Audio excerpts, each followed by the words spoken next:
I've been asked a few times in the last few days for a garden tour. It's May in Michigan. There's no gardening happening here. Yes, there is. Hello, everybody, and welcome to SuttonsDaze. If you're new here, my name is Lisa, and we're all about pantry preparedness. And my garden is part of my pantry preparedness. Yes, it is. I try to grow a fair amount of our vegetables. Tomatoes, garlic, onions, beans, peppers, a whole bunch of stuff. Last year I had an epic year gardening. I had a great year. And this year I'm looking to make it a little bit more so. So I'm going to show you around, show you what the plans are, and talk to you a little bit about what I've been busy doing while I'm not here making videos. Let's get started. So a friend of mine and I have been very interested in making an elderberry orchard, and we decided to make that happen. So she went and picked up all the plants and dropped them off, and it was supposed to be 2, and then it was 8, and then it was 10, and final count was 16. So yeah, I had kind of a small window to get it all handled and taken care of. So I laid down the landscaping fabric, and I cut down some trees, and got everything kind of prepped, and just laid the T-posts on top of the landscaping fabric because it was just too late at night to deal with anymore. And then I got up this morning, and I was on a time schedule because it's supposed to rain this afternoon. So I went all in, and I pounded the T-posts, and I put up the fence, and I dug the holes, and I planted the plants, and I miscalculated with the fencing, and then the deer decided to try to come in for a snicky snack. So got it all done. It is all secure. It is all wonderful. Everything's in the ground. Cross your fingers. It all lives. Okay. We picked that particular part of the property because it's more wet, and elderberries require a lot of water. So they will have no problem getting water in that area. That's not normally where I plant stuff. Normally we just mow, but it's all good. So that's all done and taken care of. I did not get done what I wanted to get done in here today, but I got a little bit done, so let's take a peek. We're going to start over here in the far corner, and this is my lavender bed. And I have 5 different kinds of lavender in there. I'm super excited to see how well they do. The 2, that one there and that one there, overwintered from last year and survived, which is like a miracle for me because I never get them to survive. So they did. They seem to be doing well. We're going to cross our fingers on the rest of it. This is one of my garlic beds. You'll see the rest of them. And I'm sorry for the wind, but this is one of the garlic beds. They're doing phenomenal. I am so excited about this garlic. I planted almost 500 cloves last year, so it's going to be a lot, and I'm very happy. This is my strawberry bed. They're doing phenomenal, really good. This is another strawberry bed. I overcrowded it, so I have to go in here and thin this out a bit, but we're all good there. Now, I'm very proud to say that's my asparagus, my friends. Yes, that is the asparagus. This is year number 2, so I'm not picking any of it. And I'm hoping that next year even more comes up, which is my understanding. So we're just going to take care of it and hug it and pet it and squeeze it and make sure it gets enough water and does its thing. But this was the first one, this one right here. And yeah. And then they all just started coming up. Yes, they did. Now, admittedly, I do prefer thin asparagus, but I'll take whatever it has. Maybe next spring there'll be enough in there for like a dinner for Phil and I. That'd be fantastic. That's another garlic bed. Yep. And excuse the chaos because I'm still doing spring cleanup. Okay. This is one of the new beds that we put in, and I spent the last few days filling.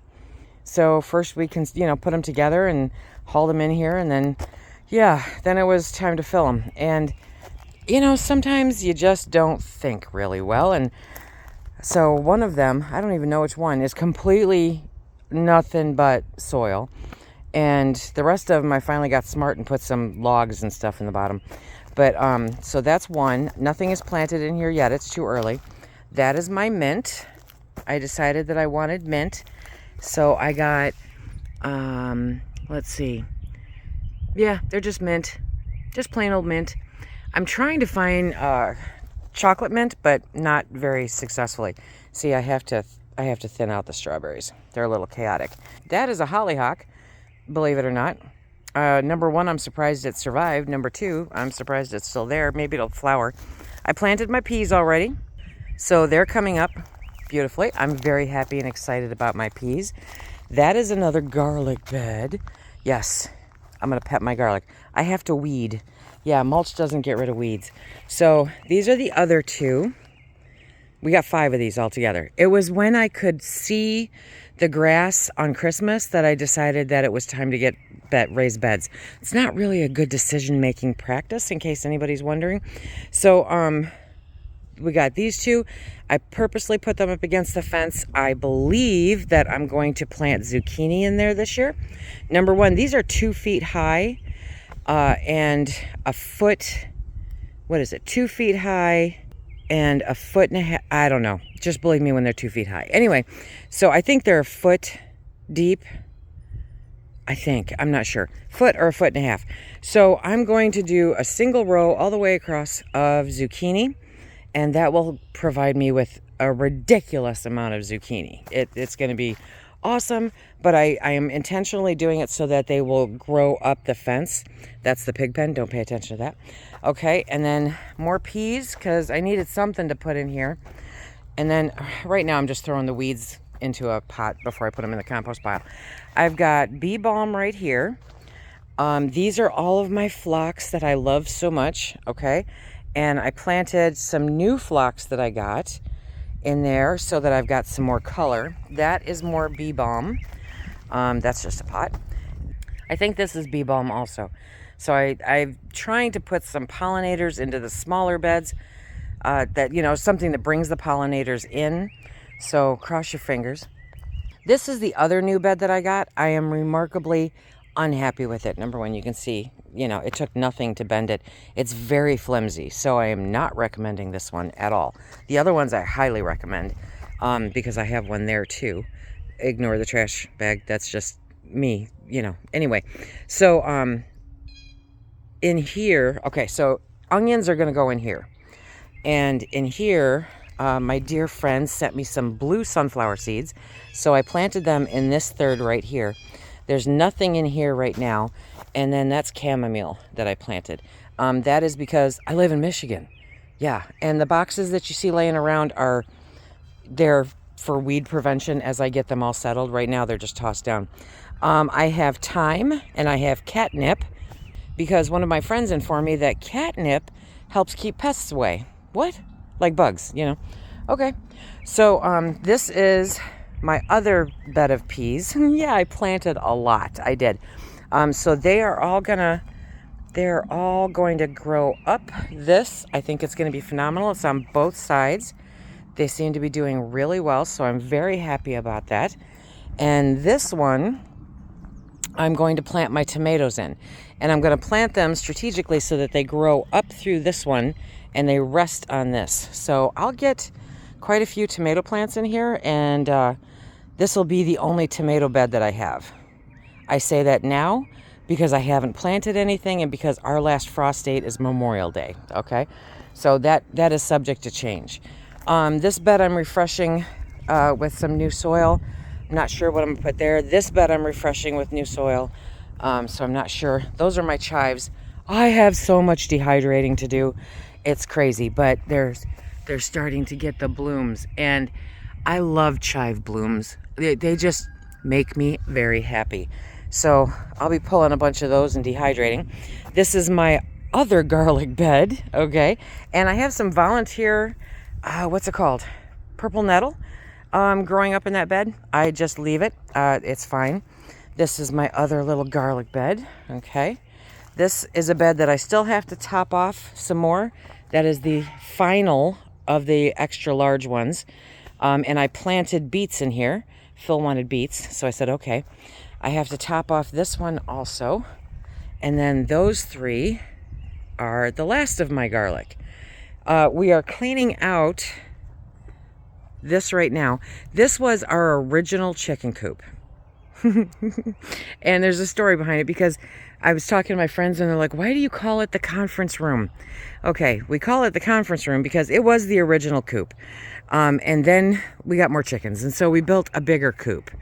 And when I would let them out of this coop, they would all go over and go into this one, and they would sit there for a long time and have conversations and meetings about, I'm sure, very important stuff. Okay, so this will forever be the conference room.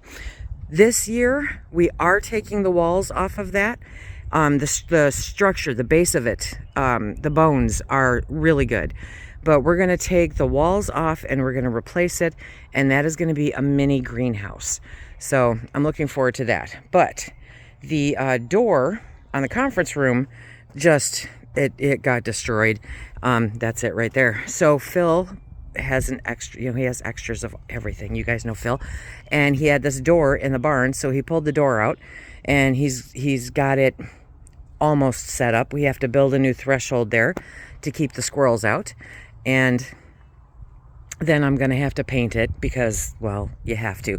But what I'm planning on doing in there is putting pallets on 2 or 3 of the walls so that I can put all these tools in there, and then he's going to build me a shelf so I can put all my extra pots and stuff, so that everything garden related will now be in the conference room.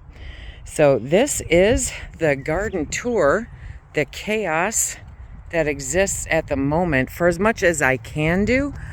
That's just it. I have a shepherd's hook holding baskets to harvest, because you just never know.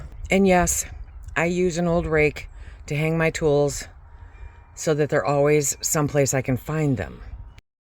On the outside of the garden, we're like in flux. I was using these as like greenhouses and protecting stuff from the chickens, because chickens can be butt heads. And again, I'm just trying to kill grass. This is my rhubarb patch, okay? And I have various different kinds of rhubarb in there. I was using these little Dollar Tree waste baskets, kind of like cloches, to protect the stuff from the chickens. And finally Phil's like, you know what, I have the lattice, let's cut it up and make a fence so that the rhubarb can grow. So that's what we did. So right now it's doing its thing. I have no idea what it's doing, and I don't know how much I'll get this year. It's gonna be, I'm probably not really gonna harvest a lot this year. All the stuff down on this end here was given to me by a dazer. And so I planted it, but then the chickens said soft dirt and immediately started causing chaos. So I was very happy to see that it's coming back up right here, because they were in here just causing all kinds of mayhem. This is going to be a sunflower patch, because it'll look good. Okay, and because I like planting sunflowers. So Phil he put this fence up, he's gonna paint it white, and then I'm gonna get back there and plant sunflowers in the next little bit. But this is the garden. Oh, and I forgot, so I have Russian sage there, and I have rosemary there. And right now I've just got the things over them because, well, chickens are butt heads. There's a lot of work still to be done. Mainly what I've been doing is hauling dirt, moving dirt. I probably still have 3 yards of dirt over there to use. I picked up some grow bags, and you know me, go big or go home. So they're 25-pound grow bags, because apparently I forgot about my back. But I'm going to be filling those up with some of that soil, putting them in various places in the garden. I saw a really neat hack where they take those mesh laundry bags and they grow cabbage in the grow bags. Put a post in there and hang the mesh bag down there, and it keeps everything from getting to the cabbage. And I'm like, oh, yes. Okay, so we're going to be trying cabbage in grow bags because it's fun. It is. And then maybe we'll take a deep breath. Probably not. But I love my garden. I do consider it part of my pantry preparedness. This is food that I put up. This is food that I preserve. This is food that we eat. and I enjoy doing it. And so I'm not going to spend a lot of time out here with you guys, other than maybe occasional conversations, you know. But I will show you as it progresses how everything turns out, and see what kind of chaos we can get into, because I haven't figured out what's going where yet. It's going to be a lot of fun. Do you garden? Do you garden in pots on your balcony? Or do you garden in raised beds in your yard? Or do you garden in the yard itself? Growing something, growing anything, is one step closer to self-sufficiency and to not having to rely on the stuff that they're giving us in the grocery stores. So I encourage you, even if it's something small. Sven, you know, Sven's a member of our Dazer community here. He's amazing. And he lives, I think, on the third or fourth floor apartment. And he grew a garden in his windows. And now he's going to grow one on the rooftop. He's in Norway. So you can grow something just about any place. You really can. And I hope you give it a try, and I hope you have a lot of fun. And remember, you're gonna fail. It's part of gardening. So take a deep breath and enjoy the process and learn something along the way. Let me know what your gardens are like, wherever you are, and what you're planning on doing. And if you want to see a little bit more about pantry preparedness, check out this video right here. Until next time, everybody, be safe.